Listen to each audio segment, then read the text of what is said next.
Listen to the audio and fill out the information below. Number 1. What Stanley Kubrick film had an early example of motion control photography?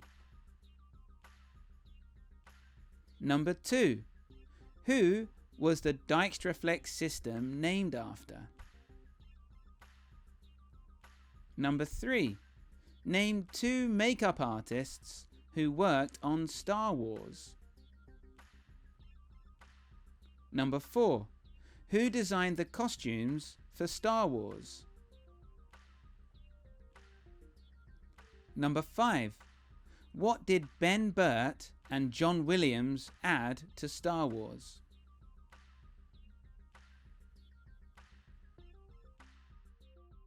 Star Wars was a film that saw experts in many fields working together to make something truly special.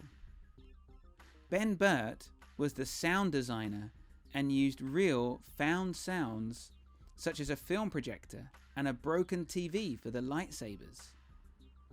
He is also the voice of R2-D2 as he performed the unforgettable whistles and beeps. To rival Burtt's sound design, John Williams created a score as epic and powerful as the film's narrative. Lucas was also working on the THX sound system, which allowed cinemas to take full advantage of how amazing the film sounded, and no doubt added to the dramatic atmosphere of the film. Lucas also had a hand in the world of special effects, having formed ILM, or Industrial Light and Magic, in 1975.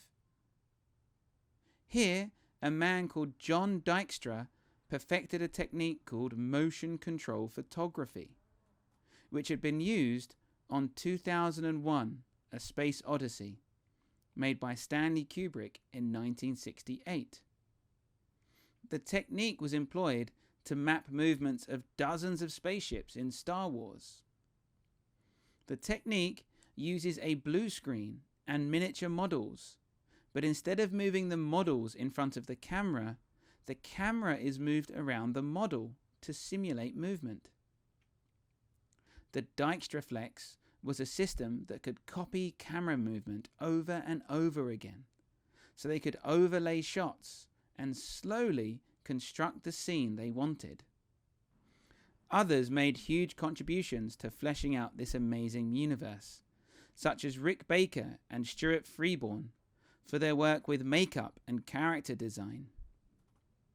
Costumes were designed by John Molo, and young actors like Harrison Ford, Mark Hamill, and Carrie Fisher were mixed with more experienced and well-respected stars like Peter Cushing and Alec Guinness, who added a certain gravitas to the film. People flocked to see the film multiple times. Some cinemas even screened it on multiple screens.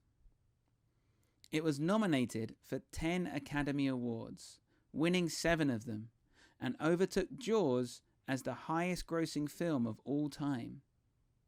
But whilst the film alone would have made Lucas very rich, his foresight to keep the franchising rights meant all of the toys and merchandise made the franchise even more profitable.